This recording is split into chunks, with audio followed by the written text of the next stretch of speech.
As Olimpíadas de Estocolmo de 1912 foi considerada pioneira na tecnologia moderna e, quiçá, uma das maiores da história. Fala, galerinha, tudo bem? Chegamos hoje na nossa quinta Olimpíadas da Era Moderna. As Olimpíadas de Estocolmo, na Suécia, foi considerada uma das maiores da história naquela época, onde a tecnologia começou a fazer parte das principais provas olímpicas. Os Jogos de Estocolmo aconteceram de 5 de maio a 27 de julho do ano de 1912. E a partir daí começamos a ter uma visão nova de Jogos Olímpicos. O fracasso das últimas Olimpíadas começa a ser promissor a partir de Estocolmo e começamos a ter uma ideia geral de como organizar realmente um grande evento esportivo, uma Olimpíada. O cerimonial de abertura começou a ter todo um protocolo, fazendo assim a partir também, apesar de menor, eventos de encerramento de Olimpíada e já se planejar de forma com antecedência um grande evento ou uma Olimpíada. Nas Olimpíadas de Estocolmo, 28 países participaram. Então já temos um aumento considerável comparado com os últimos anos.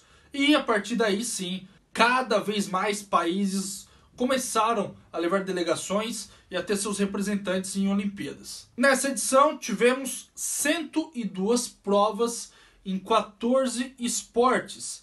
Desses esportes, o boxe ele não fez parte do quadro esportivo porque esportes de luta eram proibidos na Suécia nessa época. Então o boxe, que era um esporte muito promissor, de grande visibilidade, de grande procura, tanto como para os atletas, tanto como para os telespectadores, que não participou das Olimpíadas de Estocolmo, muito por conta de leis do país, onde não podia esportes de combate. E a partir daí, o Barão Pierre de Coubertin, que era o grande idealizador dos jogos naquela época, ele começou a tirar poderes dos países organizadores e deixando totalmente nas mãos das Olimpíadas, nas mãos do COI, do Comitê Olímpico Internacional, e a partir dali o COI que decidiu o que entrava, o que participava em consenso com os países, porém com um poderio maior de participação e uma palavra mais firme perante os jogos. A tecnologia começou a fazer parte das Olimpíadas. A modernidade chegou sim para os Jogos Olímpicos no ano de 1912, por isso que é considerado uma das pioneiras da história. Para você ter uma ideia, o tempo de corrida de um atleta ele era realizado através de cronômetros manuais, ou seja, árbitros ficavam na largada e na chegada de uma prova cronometrando o tempo e a partir daí fazendo os registros. A partir das Olimpíadas de Estocolmo, começou a ser introduzido cronômetros eletrônicos e a partir daí, comparado com um dos árbitros e feito uma média e sim confirmado o tempo de prova daquele atleta. Além dessa tecnologia, foi introduzido a fotochegada, que são máquinas fotográficas ultramodernas que ficam na linha de chegada e no momento em que um atleta ultrapassa ela, se bate uma foto, é feito um registro para ver quem realmente chegou primeiro, foi o primeiro a alcançar esta linha. Hoje, a tecnologia é muito mais avançada, muito acima do que era no ano de 1912, mas podemos sim dizer que foi uma Olimpíada pioneira e que a partir dali começaram a olhar com outros olhos a parte da tecnologia dentro de uma Olimpíada. Além da tecnologia, nós tivemos talvez o atleta mais completo da história em Estocolmo. Isso pelo menos é o que diziam na época, e o rei Gustavo V, onde chamou Jim Thorpe o maior atleta do mundo. E por que já tínhamos o maior atleta do mundo em 1912?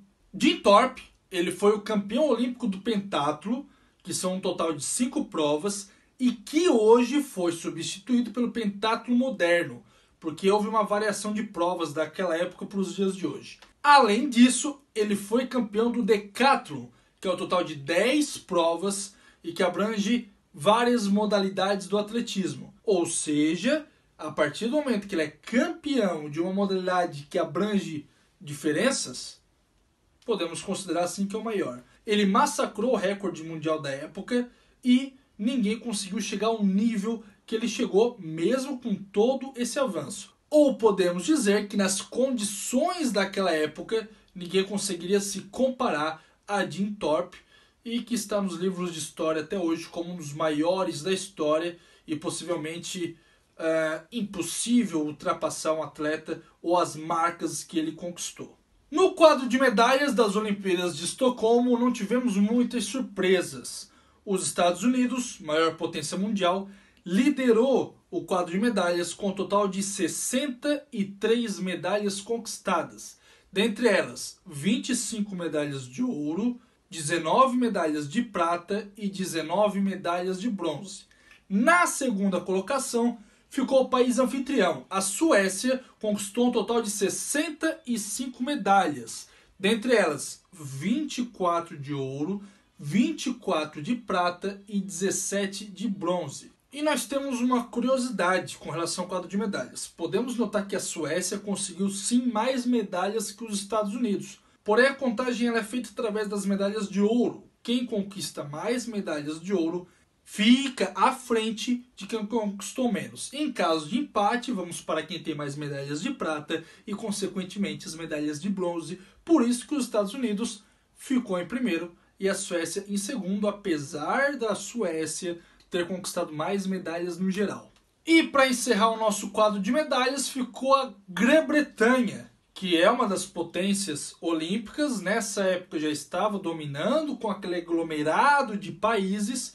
Conquistou um total de 41 medalhas. Dentre elas, 10 medalhas de ouro, 15 de prata e 16 medalhas de bronze, ficando então Estados Unidos, Suécia e Grã-Bretanha, encerrando o nosso quadro final de medalhas das Olimpíadas de Estocolmo 1912.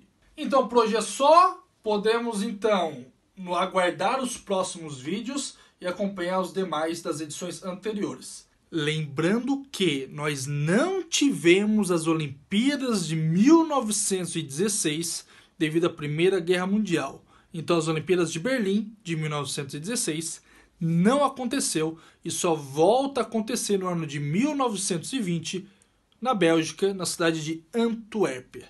Um grande abraço e até mais.